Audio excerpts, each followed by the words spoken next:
Hey guys, welcome to my channel. I have been fretting over this video for the last 12 hours because I have spent my time moving things back and forth because today I'm going to be ranking every single eyeshadow palette that I tried in 2024 from the worst to the best. And this really does feel like ranking my children, so 'twas a difficult task. Don't hold the rankings like too close to your heart because on a different day, I'm sure some of these would rank in different places.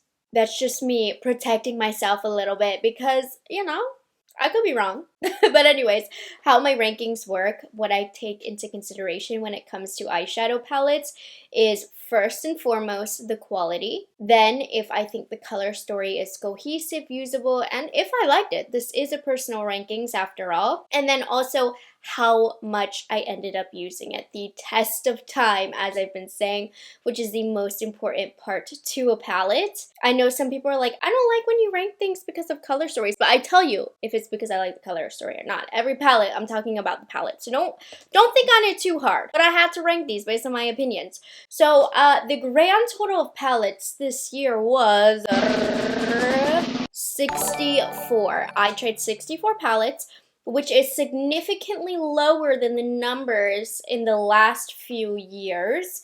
But honestly, it was really nice. I got a lot of use out of a lot of these palettes. I really got to dive in. Not that I don't love being overwhelmed with over 100 palettes. That's fun for me too, but I really got to hone in on my favorites this year. I would say for the typical look that I prefer, I really simplified my eyeshadow. I kept it very neutral, not natural, but neutral a lot of the times. I still played with color. We'll talk about it.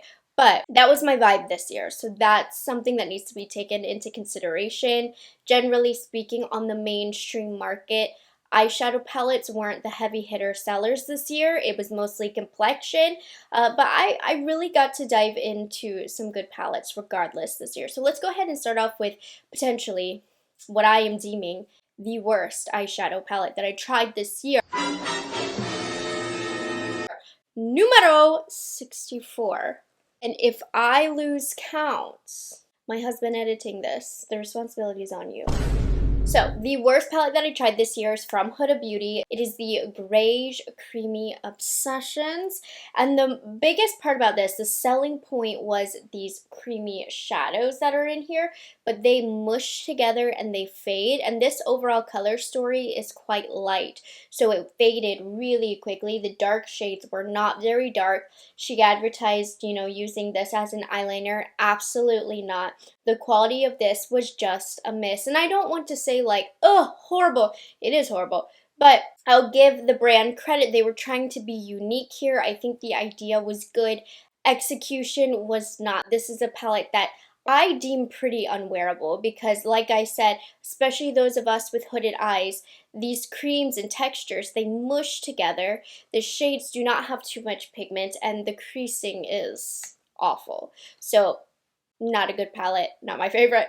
My least favorite, actually. The worst. Number 63. I'm actually kind of mad about how low this has ranked because it's very, very pretty. But this is a major quality issue here. This is the Luminous Legends eyeshadow duo from Pat McGrath in Celestial Jade. It's just a gorgeous gold shade and a gorgeous green shade. But this quality has problems sticking to the eyelid and then it fades down so fast. So once I applied this with my finger, I really enjoyed the look. But within 2 hours, it looked like a complete different eyeshadow was used. Like, it has so much life and vibrancy once applied and pressed. You have to press it because it doesn't stick that well onto the eyelid and then give it a couple hours and it's super lackluster, very faded. So I deem it unusable just like the other Huda Beauty. So unfortunately, how the mighty have fallen between Pat McGrath and Huda Beauty and this next brand being in the bottom. If you had told me that a couple years ago, I would have been shocked. 62. Now I'm ranking this over the other creamy palette from Huda Beauty because I can actually get a look that I like. Like, this one is usable. So this is the neutral brown creamy Obsessions, but it still has those not very good, why am I being nice? The very bad faint, unpigmented cream eyeshadows. And again, it goes to mush. I think generally speaking, because these don't cheat. I think because these colors are darker, it is easier to get a look with this, but still quality just was not there. 61 is from a brand that I have deemed one of the most amazing shadows at Sephora at some point. This is the Kaja Beauty Bento, and I still stand by these beauty bentos being amazing, but this new one in Cold Brew Eyespanner just didn't hit. Now I'll give it credit, the matte, very nice. There's this lackluster kind of satiny shade, doesn't do anything to my soul. And then there's this new formula, which is like that very textured, thick glimmer that seems to be really popular, but they just didn't do it right. It's very speckled on the eyelid, very separated, very chunky, very thick. You really have to be patient and pat it out. I can get this to look good, don't get me wrong. When I've worn this out, I've absolutely been complimented on my eyeshadow, but I'm a stickler for good quality, and this didn't have it, and especially since it's such a downgrade from the other ones that they have, you know, there's a little bit of bias here. I am being a little petty here, but this is going to the bottom. Now, number 60 is the sister, the one that launched with the cold brew from Kaja. This is Taro Bubble Tea. This one, a knife twisted a little bit in my heart because I love a Taro Bubble Tea. And the color is gorgeous. This, I like the look better than the other one, generally speaking, but same sentiments about the quality. Good matte, average satiny shade, chunky, thick topper. And this topper is even worse than the other one. But you know, because I'm so skilled or whatever, it still looks pretty. 59. Oh my gosh, I was going hard on these expensive brands. We have the Pat McGrath Labs Luminous Legends eyeshadow palette in Starfall Seduction from their holiday collection. Very pretty. Enjoy the look I can get. But I do struggle with this adhering to the eyelid. It's kind of a similar story to the Celestial Jade in that the color fades throughout the day, and it performs like a bad drugstore palette in terms of the wear time. That's something that I'll notice a lot with drugstore, is the wear time just isn't there. It's not with this one either. So with the price point that you pay, with the potential that the brand has for great quality, very disappointing. 58, this is another very pricey favorite brand of mine, but very disappointing palette. This is the Pillow Talk Beautyverse Love Palette from the holiday collection that Charlotte Tilbury launched this year. The shadows are just off. They're a different formulation than what I've experienced with Charlotte Tilbury before. The colors, nothing to write home about. Charlotte Tilbury has these colors in all of her palettes already, but I've got to say these colors aren't even that pretty. I like a pink eyeshadow. I'm not against a pink eyeshadow palette. I know she's rewritten Pillow Talk a billion times in her collection, but at the end of the day, I like Pillow Talk, but this is not a tone of Pillow Talk that I'm in love with. It's a little bit more red, a little bit more cranberry, not my cup of tea, and I don't think the quality here is anything to write home about. An extremely disappointing launch from Charlotte Tilbury, if you ask me. I'm a fan of her eyeshadows. She hasn't really launched eyeshadows lately, and she launched this one, and I'm not into it. Quality is not worth the price point. 57. I tried to convince myself in my initial review that I liked this, but I don't. Honestly, the last video I posted was like makeup I lied to you about. This should have been in there because I really just couldn't believe that I wouldn't like this. But this is the Prada eyeshadow. It's their 01 shade. The color story, I've just finally decided is ugly. I thought I would like it because I like browns and I like purple. I don't like this shade of purple. This purple is really sheer. These brown shades, they work themselves out fine. You can get a fine look. But for the price point that we're paying, it's very clear we're paying for the brand name here, which I am no stranger to doing. I have no issue with that, but I better like the product. I don't like this product, and I think this palette's kind of ugly. 56. I wanted to like this palette so bad because I think the color story is so nice. This is Lawless, the Dreamy Dozen Volume 2 palette, but the quality just isn't there for me. The shimmers here are actually fine, and I do like the looks I can get with this. It's not that it's not usable, but it's that the mattes do not build up. They're very, very sheer. I just don't get the depth that I want with this palette, and typically I feel like it's the opposite with palettes in that The shimmers are usually not as good, but the mattes are really good. It's the opposite here, and I think a matte is so important in a makeup look. I think it's essential for any eye look. So if the mattes are not good, it's very difficult to enjoy. So not a big fan of the quality of this. 55. Oh my gosh. These bottom few are just cutthroat. I feel like this launched and was never to be heard of again. This is the Natasha Denona. Yes, Natasha Denona, my favorite eyeshadow brand of all time. Hyper Natural Face Palette. So this was an interesting concept. I just don't think execution was there. These are awkward shapes. They're very small for the brushes to get in, for them to be split pans. Fine quality. It's this bottom row that I have huge issue with. I mean, the looks that you can get from it are fine. They're a bit meh. Like, I don't love the colors chosen. I don't think it has the most highest level of versatility, but these are a different formula from Natasha. It's hard to pick up the pigment here. It's hard to build it up. Just for the typical Natasha Denona formula, honestly, trash. It's like not terrible, but for Natasha Denona, this is not good work. 54. Oh, some of you are going to want to unsubscribe from me, but I just couldn't get this palette to work for me. I remember I had to film my review twice because I thought I was the issue. So this, unfortunately, is the Danessa Myricks Groundwork Blooming Romance palette. So kudos to her because it's such a unique concept. I definitely think she's an innovator in the industry. I have so much respect for her. She's one of my favorite people in the industry right now, but I can't lie, I just don't love this palette like I want to. So the concept here is interesting because these bigger pans are like a cream putty formulation, and then the smaller pans are mattes. Now, if it were to be made to my preferences, I would reverse the two. I would like a smaller amount of cream, a bigger matte, but she's the genius here, you know, she knows what she's doing. But honestly, I didn't love the colors here. I didn't love the looks that I was getting. I felt like some shades, especially in the cream department, lacked pigment, were difficult to work with. It just wasn't giving me what I wanted it to. I didn't like the colors. With this palette, this is the second version in the line. There's also a more neutral one. I actually find the more neutral one to be more versatile, even though it's not my favorite formula of all time. Those colors are so much more usable for me in my everyday routine. So not only do I not like the colors in here and I find them not to really create as many looks, it's not as versatile, but also the formulation isn't one of my favorites, which is fine. That instantly kind of puts it towards the middle of the rankings, but then if I also don't really like the colors, that's what gets it pushed towards the bottom. 53. So this is a little bit of a cheap one. It's from Hard Candy. It's the Per Monochromatic Shadows.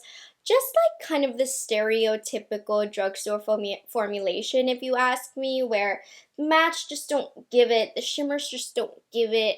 It's not the worst, and for the money, like, you can get a look with this, don't get me wrong, but there is so many amazing formulas that I tried this year that even though I didn't think this was bad, especially for the price point, like lining it up, it just doesn't stand up to some of these ones following. 52. This is where things start to turn around, where I really don't have too many bad things to say about these products. This is just kind of where they fell. I even recommended this to a certain group of people. So this is the ColourPop and Pokemon collaboration. I love the big palettes that ColourPop typically comes out with, and it's a nice, refreshing little rainbow palette here. Now, I do feel like the quality in this palette was a little lackluster compared to what I'm used to from ColourPop shadows. I think they have some really good ones, but this was a drier formulation. The shadows felt like a harder press, so it was just harder to pick up the colors. They're still completely workable. It's not like a palette you can't use by any means. I don't really love the glitters. The shimmers were a bit dry here. What I do like about this, though, is it's an affordable option for a rainbow palette. You know, for somebody who doesn't use a lot of colors on the rainbow but wants something that just has them just in case, this was a palette that I would recommend because it's more affordable. You can get the colors to work, but just on the greater scale of is it good quality, it's not amazing. So that's where this fell. 51. Not bad quality-wise, nothing super special. This is from Viseart, one of my favorite eyeshadow brands. You'll see them at the top of this video, you better believe it. But this particular one, Hesperides, I never took a single French class, so I really struggle with their names. And yes, I'll Google them and then it just completely leaves my mind. This one is probably one of the most boring palettes that they've come out with. I have these shades 1,000 times over from Viseart. The shimmers in here aren't my favorite quality from Viseart. They have good shimmers in their line, but there's also like kind of a more lackluster formula, and I feel like that's what this one is. It's very monochrome, like not a lot of depth at all in this palette. I did looks that were more monochromatic, kind of in the same depth range as well, but it didn't work for this color story. I needed some more depth, so I didn't really desire to use that one this year. Hey, hitting the big 5-0.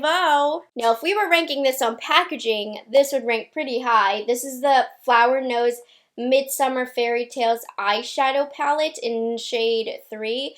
I believe this was the one that was sold to the Asian market and not to the US market, which is probably why this is ranking lower, because it's not within my color story that I'm comfortable with.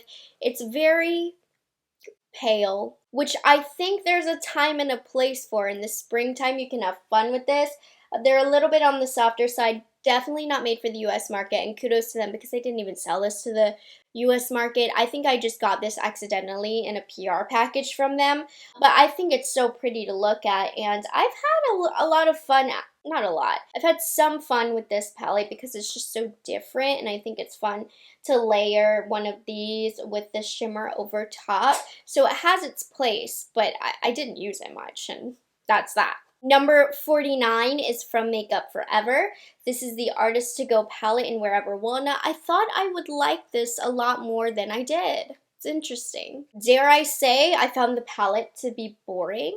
I found the quality of the shades to be fine, nothing special, but I feel like for a while there, years ago, Makeup Forever had a reputation for having great eyeshadows, and if this was the first what's the brand, Makeup Forever palette that I'd ever tried, I would be like, what are y'all talking about? It's not bad quality, you get good looks, it's made in Italy, but it just didn't hit for me. 48. I think that this ended up being quite popular from Too Faced. It's the Born This Way Warm Embers Nudes mini eyeshadow palette, and I like these little mini eyeshadow palettes. It's the typical Too Faced shadow quality, which is nothing to write home about, but like, you're not gonna leave with a bad look because they're unusable by any means. I got pretty looks with this. It was kind of like, didn't stand out to me at all this year, really. I didn't really feel like I needed it, didn't grab for it too much. If I needed this particular set of colors, quality's fine. Yeah, there was another one I liked better.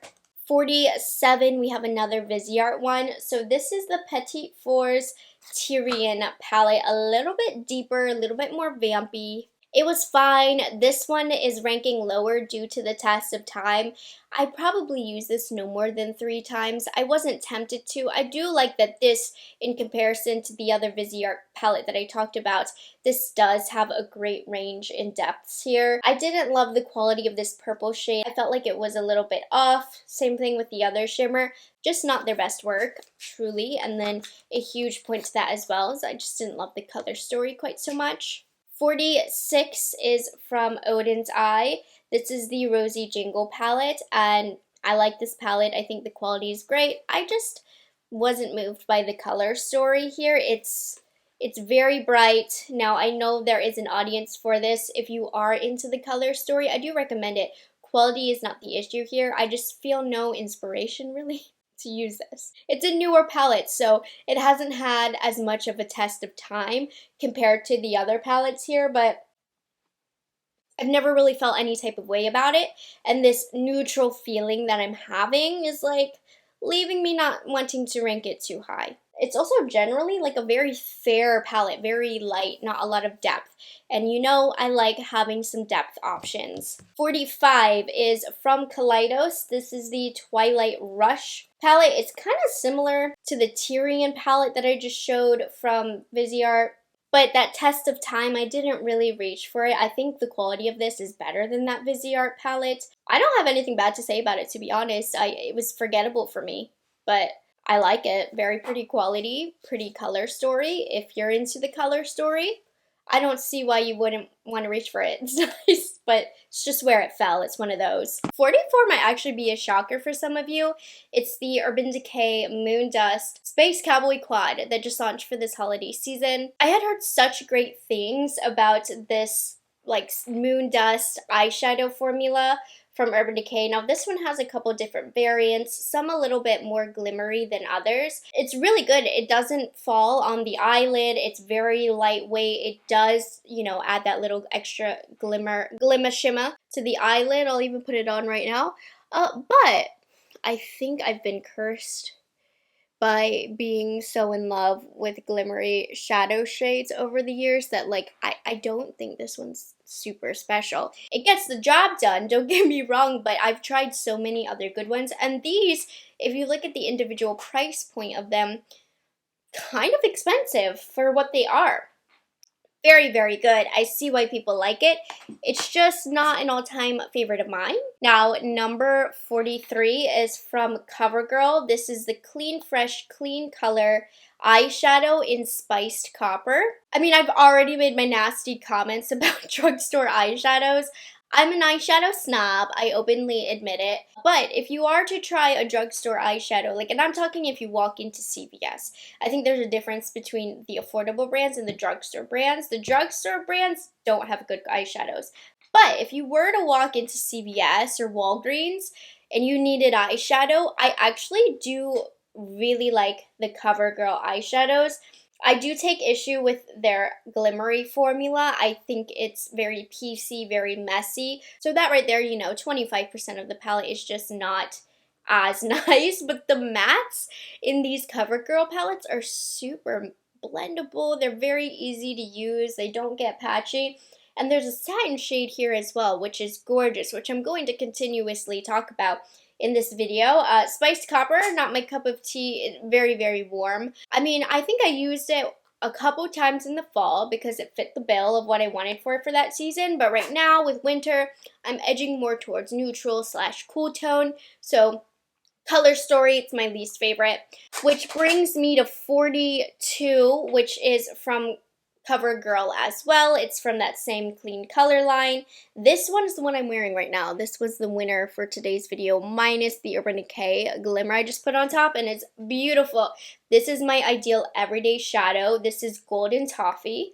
A true neutral brown eyeshadow palette. Same thing, this glimmery shade, it was falling all over my face. It's not the best. You need to use like a glitter glue, you need to wet your brush. But these mattes, super pigmented, very easy to use, and the satin shade, also gorgeous. You don't need to wet it. You can use it with a brush. It doesn't need to be used with a finger. So this is like if you're going to CVS and you need a quick eyeshadow to pop on, this is really, really good. I really enjoy this a lot. Like really, other than this shade, no notes. Gorgeous. So to create today's look, super simple. I went in with this brown shade. It's self-explanatory, you know, the palette really does create a full look, but I blended that in the crease and along my entire lower lash line. Didn't need to build it up too much. I wanted some more depth, so I went in with the dark brown shade along the crease and then really smoked my lower lash line. I love a good smoked lower lash line. I didn't show this, but I used this dark brown shade for my eyeliner today. It doesn't get like super duper dark, like more high quality eyeshadows to be used as eyeliner, but it gets the job done. And then in the outer corner, I used this shade, which I was struggling with. I had to wet my brush because it was getting messy. And then I used the satin shade with a brush, applied that straight to my lid. Gorgeous. Seriously. Such a good one from the drugstore. 41. This is very good quality. This is from Esam. It's their Artistry palette in Harmony. This one is kind of like the same how I feel about the Color Story in the Danessa Myricks palette. It just wasn't for me. I think it was really pretty. I do love the quality of these Esam palettes in general. If this is the Color Story for you, oh my gosh, you will be more than happy. But judging by the test of time, I hadn't used this one too much. I thought I would use it a little bit more in the spring than I did. Now I do like how there's orange, there's like more yellowy, mustardy tones. Like it still is a good variety. But again, test of time, it wasn't there for me. I think it needs another row of depth. I struggle because I really do like this formula and I love these palettes that Esam has. But this was the least usable color story for me in terms of what I like to wear on the daily, but I still recommend it if you like it. It's very good. Just where it fell. 40, this one is a fun one from Nomad. This is the Ireland Wild Atlantic Way. She's very, very green. An eyeshadow just fell out. Cobb Harbor. Stay in there, silly goose. Anyways, I really was loving the quality of Nomad eyeshadows. They're quite pigmented.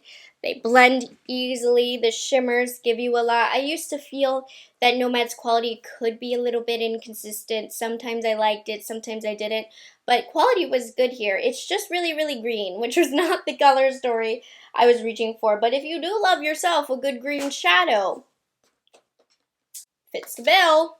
39, I wish I could rank this higher, but I would be lying to you because I haven't really used it. This is from Danessa Myricks. It's the Lightwork Freedom palette that launched. Again, if I was ranking this for packaging, this would be number one. Number one. There's a detachable mirror. You know, this is magnetic. You can take these guys out and have little mini palettes. I'm trying to... Okay, yeah, you can actually stack all three of these to get really compact packaging. You can take the individual shadows out. But functionally, in terms of the colors in here, I'm not reaching for this palette because it's all a lot of different formulas, and each of these shades have a lot going on. These are a typical formulation that I don't use to create a look with. It's just like I use one and done. And it's beautiful for that. The shadows in here are stunning. But since I can't really create a look with multiple shades from here, I haven't been tempted to reach for it a lot. There's a lot going on with the formulations here. They all do very different things. Definitely an artistry palette. I don't have anything bad to say about it at all. It's just not something that I've reached for. But Danessa, she's heard me. She knows this. I've told her on Instagram. She comes out with like something more neutral for the boring people like me in this packaging. Straight up to the number one palette of the year. I'm waiting for it, Danessa. Get your butt in the lab, please, for me. I'm just kidding. Relax. 38. I'm going tough on my girls this year. I know, but you put a hefty price point, I'll be tough on ya. This is from Natasha Denona. It's the Roxa palette that just launched fairly recently. It's a good palette. It's a purple palette. I love purple, but this really wasn't like my ideal tone of purple.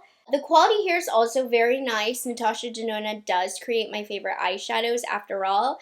However, I have noticed with each passing year, the quality of Natasha Denona does become less creamy.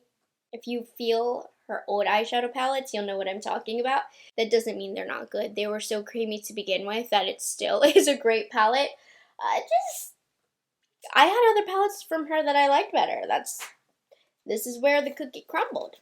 I don't really have anything bad to say about it other than like, yeah, it's not as good as the OG palettes, but still good. Not reaching for it as much. 37. Sitting right beside her, also from Natasha Denona, we have the Mini Rose palette. Honestly, this is a good palette. You get a lot of varying depths here. You get a whole look here. Just where it fell, don't have anything to say. I don't think this was an amazing palette, if I'm being honest. It's not a color story that I was reaching for a ton, but it is pretty. It got the job done. 36. I mean, up to this point, like, all of these are really good. I just want you to know. It's going to be this one from Nomad. This is the Polar Express palette. This is their newest palette. It is like the most perfect winter palette. But it's also very, very blue. And you know what my least favorite color on myself is? Blue. Like very vibrant blue looks. I just feel like I walk past a mirror and I like give myself a scare whenever I'm wearing blues. I just don't love them on myself. So didn't really reach for it. But I do love the quality on this. I think it's really, really lovely. 35 and 34, I'm kind of counting together because I use them in tandem. Well, not really, actually. I did use them in different days. But if I grabbed for one, I would feel bad for the other. So I'm putting them together. These are from ColourPop. They both were discontinued, so I'm not going to spend too much time on them. But we do have the Feels palette and the Daydreaming palette. These are the better half of ColourPop quality. I talked about the Pokemon one being dry. These are better, you know. The shimmers you can get a little bit of fallout with, but these are the ultimate definition of getting the job done, and I felt like these colors were super gorgeous. The only downfall to these, they do fade a little bit throughout the day, but not bad, not like those other palettes that I was talking about in the very beginning of the video. I enjoyed having these in my collection. I'm actually sad they're discontinued because I think they are great color stories. 33 is from Pat McGrath. It's their Mega Holiday Palette. This is the Luminous Legends Mega Eyeshadow Palette. I really like this palette, but there are some inconsistencies in here. So some of these have pretty life-changing, okay, maybe not life-changing, but really amazing formulations that are so creamy, so pretty on the eyelid. And then there's other shades that kind of follow suit to those older Pat McGrath palettes that I was talking about, where they don't really adhere to the eyelid or they fade really quickly. So it's a mixed bag in here. Overall, I've really enjoyed the color story of this. I've reached for this a lot, so that test of time is coming into play here. But I do have to knock it because of some of the inconsistencies that can be found in here. 32 is from, is this 32? 44, 43, 42, 41, 40, 39, 38, 37, 36. 32 is from Fantasy Cosmetica. This is the Cradled in Ice palette. I had so much fun with this palette when it launched, which is a big deal because I wasn't having fun with eyeshadow this year. I know it, but I just was doing looks that I liked.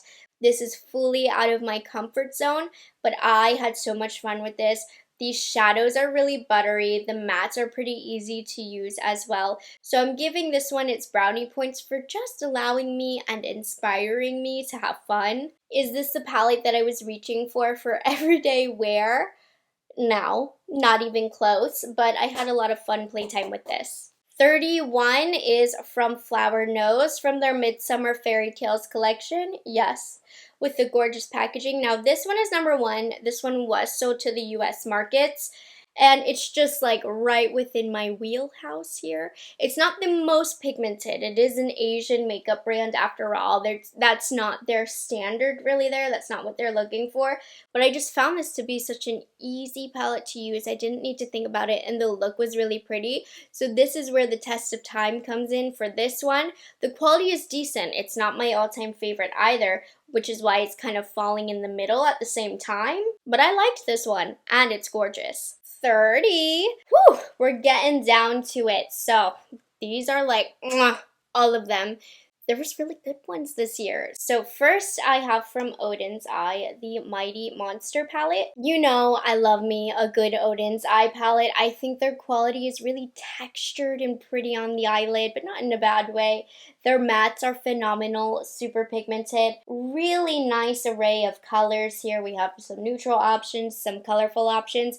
The colorful options are quite vibrant, which is what I stayed away from this year, which is why, you know, this is like not number 1, because normally Odin's Eye is number 1 for me. So just a little too colorful for me, but I don't have anything bad to say whatsoever. 29 is kind of the opposite end here. This is the Spring Dragon palette. This one has more pastel tones, which it's a look. Again, I need more depth, but that's just me. But it's a look. It reminds me a lot of that Flower Nose palette that I showed you, the all pastel one, but this one leans more neutral than that Flower Nose one, which is why it's ranking higher again. And that really, really stunning quality from Odin's Eye. 28 is from Natasha Denona. This is the I Need a Warm palette. Now this one I thought I was going to love. I thought this for certain was going to be a top 10er for me, but I actually did not reach for this palette nearly as much as I thought I would. In a lot of occasions, I just felt it was too warm. It wasn't the look that I was going for. You'll see the other palettes that I was reaching for from Natasha Denona over this one, and it still is a very good palette. It's very beautiful. No notes. Stunning. Just didn't get that use that I thought I would have with it. If I keep showing these multiple times, Jose, I am so sorry. 27 is from Odin's Eye. This is the Silvery Bliss palette that just launched for the holiday season, so it has not had the luxury of having a little bit more time to be tested. Now this one is fun. This one has some vampy tones in here that I didn't think I would be too partial to, but I've actually gotten a lot more versatility in the looks that I was able to get with this than I thought that this had. It has like one of the deepest, darkest, most beautiful blacks that I can use as eyeliners. It has that dark brown that I need. You can use these as blushes, which I thought was interesting, and I really like the quality in here as well. Sometimes Eau de Night quality, the shimmers, I think can be a little too flaky for me. I didn't really notice that here. I liked the quality a lot on the Color Story. 26 is from Kaleidos. This is the Venus Trap palette. This one is a softer Color Story, and I know I've been talking about depth and needing depth, but I've also said there's a time and a place, and this one, you still get some depth with it, but it's a really stunning monochromatic kind of look. And I don't know what's up with Odin's Eye. I feel like they've launched absolutely nothing, but these quads from them are incredible.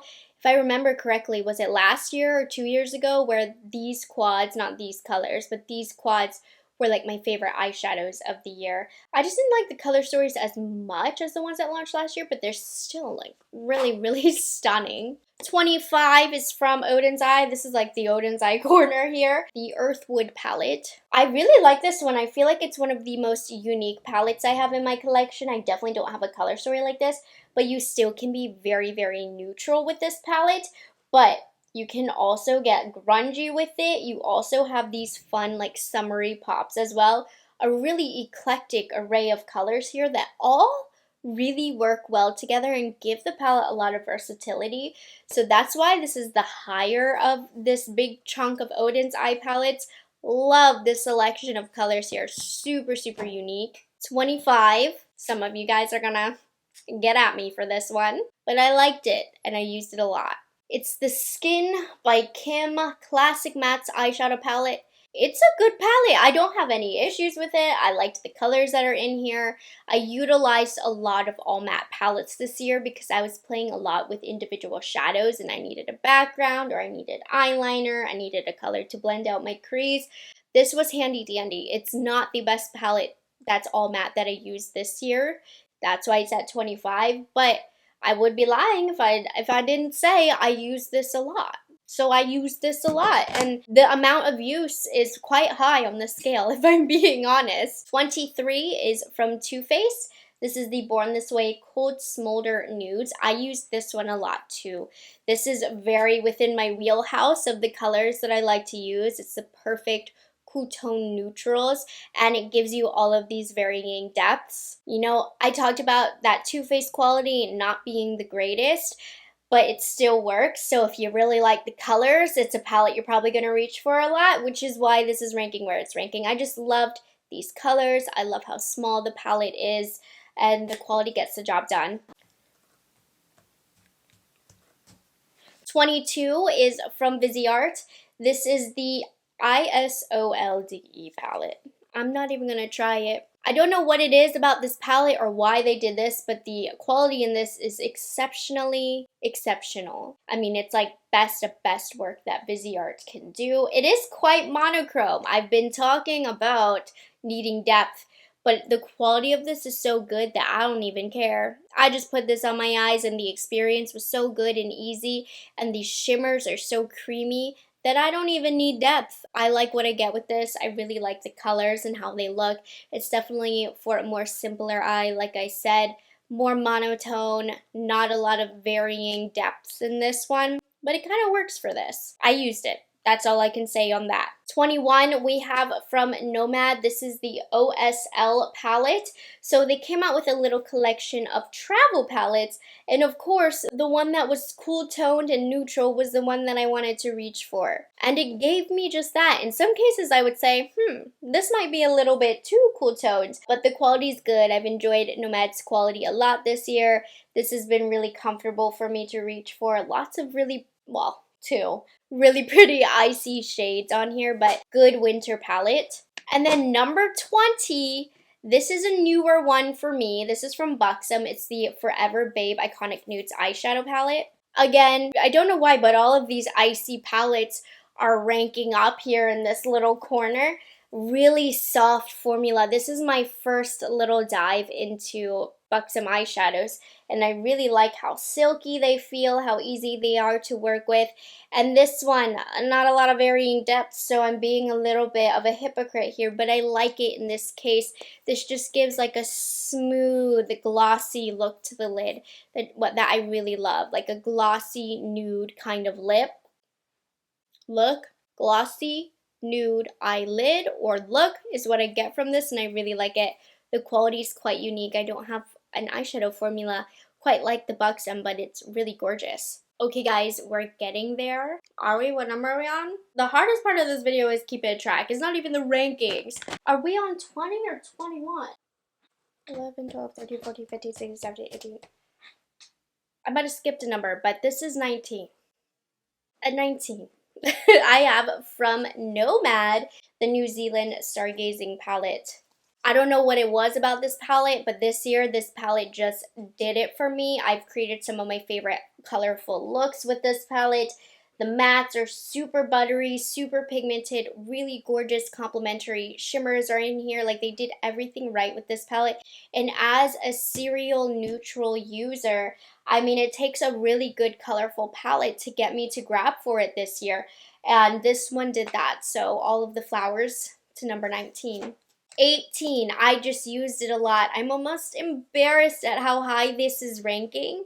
This is from Too Faced, and it's the Appley in Love palette. And this is the style of palette every year that they launch that I tell myself I don't need, but I end up picking up anyways, and I didn't need it. But at least this year, I can say I use it a lot. There's something about the colors in here that I found to be super wearable that I wanted to grab for all of the time. And honestly, they did a good job with the color story. It has all of those tones and the theme for it to be fall. This is one of the earliest fall launches that I received, and I really wanted to get into the fall mood very heavy this year because I had just moved from having no fall in Miami, so I wanted that cozy vibe. So I almost used this to get myself into the spirit of fall, and it worked because I used it a lot. And it's a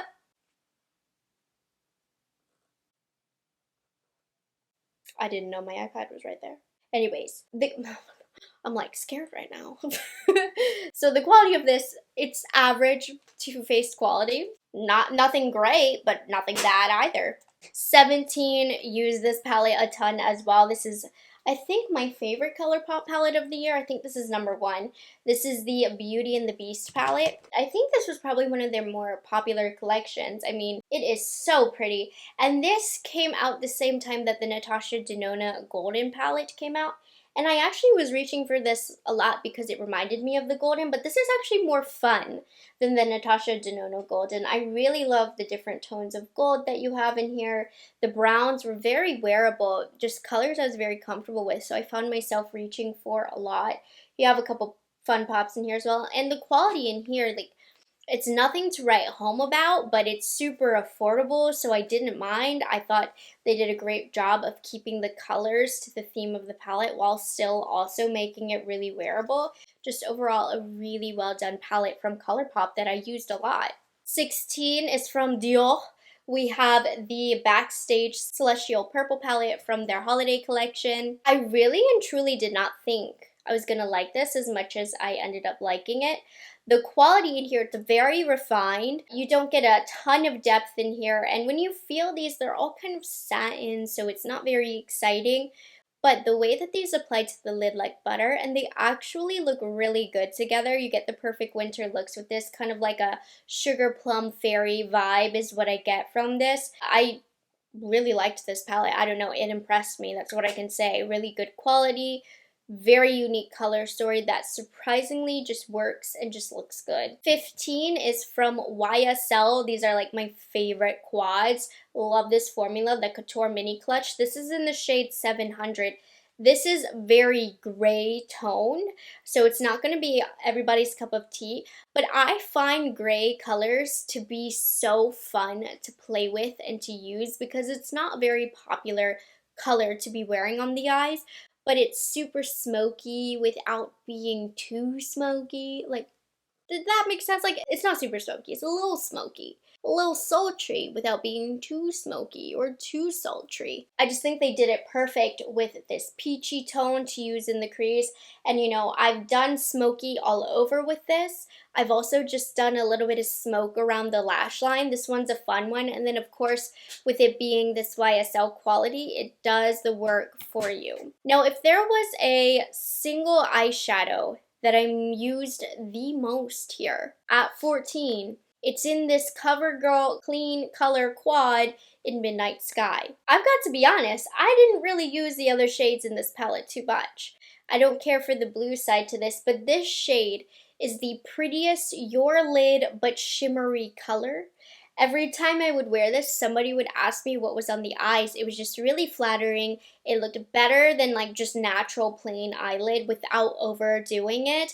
It's like a shade that I've been searching for that I've never been able to find. And I found it in this CoverGirl quad. It's like butter all over the eyelid. Now my issue with this palette is I don't really care for the other colors that much, but I just use this shade so much. It's so high quality. It's just the prettiest natural gold color all over the eyelid. Best single shadow, most used shadow all year for me. It looks like my skin tone, but shimmery, and I love that. And it's super smooth because it's more of like a satin than a shimmer, but it has a lot of reflect in there. It's stunning. 13 is from Viseart. It is the Praline Épice quad. Lots of quads this year from them. I think you've gotten a feel of what kind of colors I'm into, and you'll find it in this palette. And it is that exceptionally exceptional formula that I talked about with the last Viseart palette. So put a color story that's right in my wheelhouse with an exceptionally exceptional formula, and what do you have? Number 13. Oh, the way I did not expect to love this palette so much, but it truly has some of my most favorite staple colors ever, and the nostalgia got me. I used it a ton. I did. At number 12, we have the Urban Decay Naked Eyeshadow Palette, which I have talked trash about, of it being outdated and needing a facelift, which it still does, and I still stand by, but that doesn't take away from the fact that some of my all-time favorite shades are in this palette. Said shades are Naked, Sidecar, Sin. I use these babies all the time. I use Buck all the time. This side of the palette is where we could do a little bit of a facelift if you ask me, but yeah, I just wore this a lot. I don't know what else to say, but Naked is my favorite crease color ever, and that deserves a high ranking, does it not? Am I wrong? It's a good palette. It needs more mattes. It needs like some of the colors. Gunmetal has gotta go.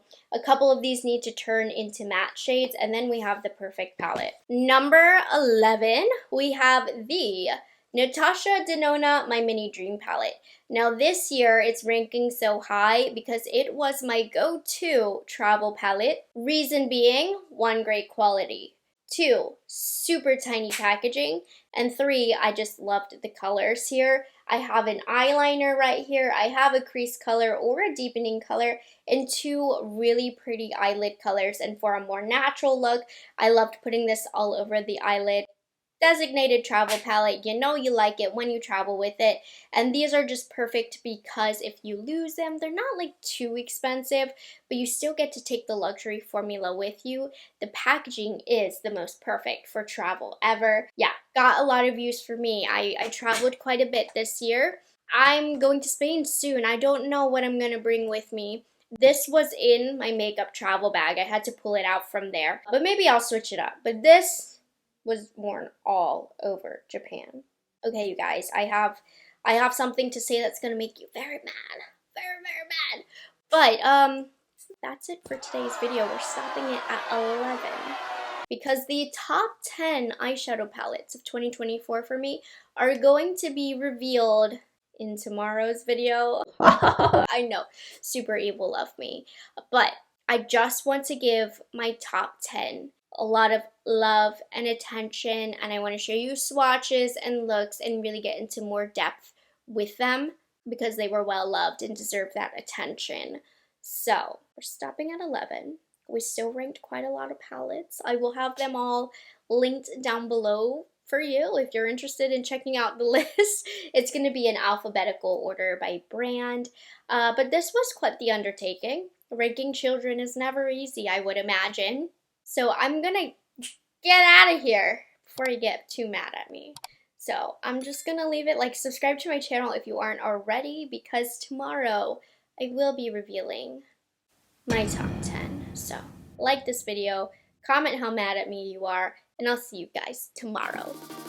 Pronto. Bye. It's delicious.